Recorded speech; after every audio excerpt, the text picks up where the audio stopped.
अपने समाज में अगर रुतबा है तो केवल सरकारी नौकरी का। सरकारी नौकरी होनी चाहिए चाहे जैसी हो। शादी विवाह से लेकर के हर जगह पर इसकी वैल्यू होती है, हर जगह बड़ा ही स्तरीय माना जाता है। अगर आपके पास सरकारी नौकरी है, सरकारी सैलरी है। 10वीं पास को लेकर के 21,413 पदों पर एक भर्ती है बिना परीक्षा की। कोई एग्जाम नहीं देना है। आप इस फॉर्म को अप्लाई कर लीजिए, 3 मार्च तक अप्लाई किया जाएगा। और मैं बता दूं कि यह भारतीय डाक की नौकरी है, मतलब इंडिया पोस्ट की है, जो कि एक वैल्यूएबल जॉब होती है। और इसको हम जीडीएस कहते हैं, ग्रामीण डाक सेवक कहते हैं। और इस पोस्ट को लेकर के यहाँ पर फॉर्म अप्लाई किया जा रहा है। आप भी अगर इच्छुक हैं और 10वीं पास है तो कोई दिक्कत नहीं, आप अपने गांव में रह करके आप इस नौकरी को कर सकते हैं और अपनी तैयारी भी आगे की जो आप कर रहे हैं उसको कंटिन्यू कर भी सकते हैं।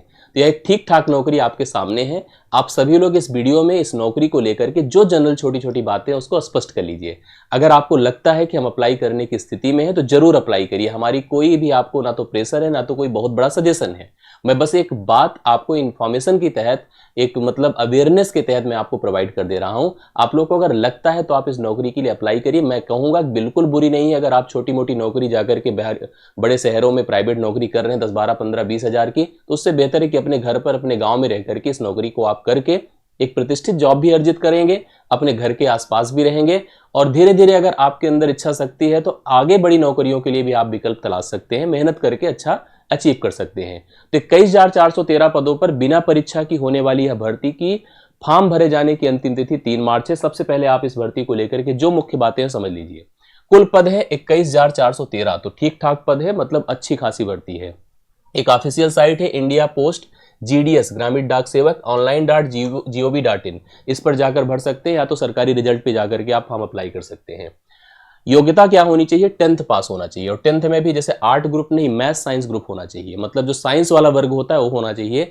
साथ साथ स्थानीय भाषा की नॉलेज होनी चाहिए। आप अपने गांव में अगर रहते हैं तो आप वहां की भाषा बोलते हैं तो निश्चित तौर पर जहां पर आप रहते हैं वहां की भाषा की नॉलेज तो सबको रहती है, जनजात रहती है, तो इसकी कोई ऐसी प्रॉब्लम नहीं है, किसी को स्थानीय भाषा की पकड़ नहीं है, बिल्कुल होगी।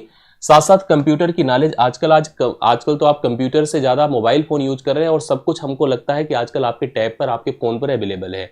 इसलिए कंप्यूटर नॉलेज भी, जो जनरल नॉलेज होता है वो आपके पास है, उसमें भी कोई दिक्कत आपको नहीं होनी चाहिए। एक और एलिजिबिलिटी हो जो हमने लिखा नहीं है, साइकिल चलाने की। साइकिल चलाना मुझे नहीं लगता कि किसी को नहीं आता होगा, मैं भी चलाता हूँ, सब चलाते हैं। साइकिल चलाना एक अच्छा जो है विकल्प माना गया है इस समय जो है अपने फिजिकल को मेंटेन रखने का। तो साइकिल अगर आप चला लेते हैं तो वह एक इसमें ऑप्शन के तौर पर रहता है, मतलब एक और आपके पास एलिजिबिलिटी साइकिल चलाने की होनी चाहिए। 10th पास हो, मैथ साइंस से, स्थानीय भाषा की पकड़ हो, अवेयरनेस हो। आप जब कभी किसी के पास कोई चिट्ठी चौपाती लेकर जाएं तो उसको समझा सके, उसकी भाषा में बैठ करके उसके पास अच्छे से उसको कंफर्म कर सके, इसलिए यहाँ पर स्थानीय भाषा की नॉलेज हो। पता चले आप खूब अंग्रेजी जान रहे हो और आप पहुंच गए चिट्ठी लेकर के और उसको स्पष्ट ही न कर पाए, वह आपको देख करके डिस्टर्ब हो जाए, तो इसके मतलब आप सही ग्रामीण डाक सेवक नहीं हैं। तो ये 3-4 इन्फॉर्मेशन आपके पास होनी चाहिए। इसके अलावा एज की अगर हम बात करें तो 18 से 40 एज ग्रुप होता है जनरल का। तो जनरल अभ्यर्थी जो है वो आप, अगर आपकी उम्र 18 से 40 साल है तो आप इसको अप्लाई कर सकते हैं। SC ST को 5 साल की छूट मिलेगी, मतलब 45 साल तक भर सकते हैं। OBC और EWS का अपडेट तो नहीं है, लेकिन मेरे ख्याल से उस पर भी होगा। 3 साल का अपडेट गैप इसमें, मतलब 43 साल तक भर सकते हैं।